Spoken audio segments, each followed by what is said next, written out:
Look down into the churning mist of the modern world. The orderly machine we were promised has dissolved into a sprawling, beautiful, terrifying chaos. Millions wander these streets, lost.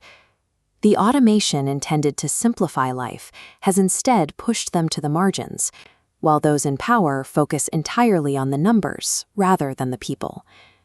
We stand on a precipice of time, watching technological progress become indistinguishable from a total breakdown of the social order. This anxiety stems from a cold realization. The era of human utility in the production cycle has reached its conclusion. The architects of this age watch from sterile boardrooms. They are blinded by a single cold equation that views the world through the lens of profit over pulse. In this environment, the human spirit is invisible.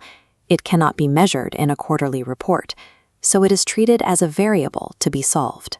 We have been reclassified as biological processors, a specific type of hardware that has become an inconvenient expense on a trillion-dollar ledger. When humanity is reduced to a data point to be harvested or discarded, our removal from the system becomes the final step in a long-term optimization strategy. Why do the structures of government seem unable to intervene? This chart reveals the gap between tools and laws. Technology follows an exponential climb, while legislation moves along a stagnant baseline. These rusty 19th-century tools shatter when colliding with silicon-based power, creating a vacuum that funnels resources upward to a disconnected hyper-elite.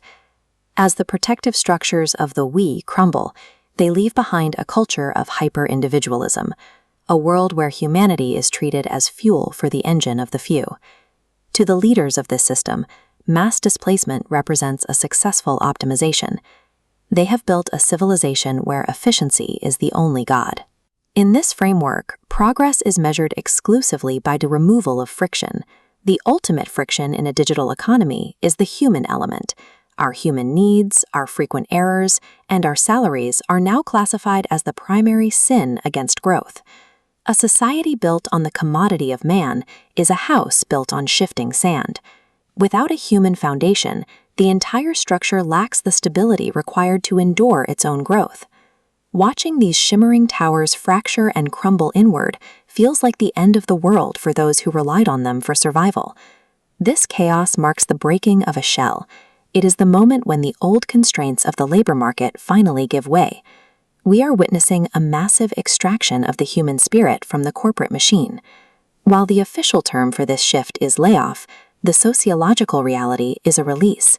The system is inadvertently letting us go. This displacement clears the path for a different way of living, ending our tenure as biological processors and returning us to our own lives. By removing the economic incentive for individual competition, the architects of automation have removed the primary barrier to human cooperation. This forces a reorganization of our social structure. The top-down hierarchy is dissolving into a horizontal network of interconnected points. Survival requires a transition from the hyper-individualistic me to a collaborative web, moving from what we produce to how we relate to one another. The end of our utility in the profit machine is the catalyst for a human-centric future. In the shadow of the hollow city, we are finally surrendering our isolation to build a collective we.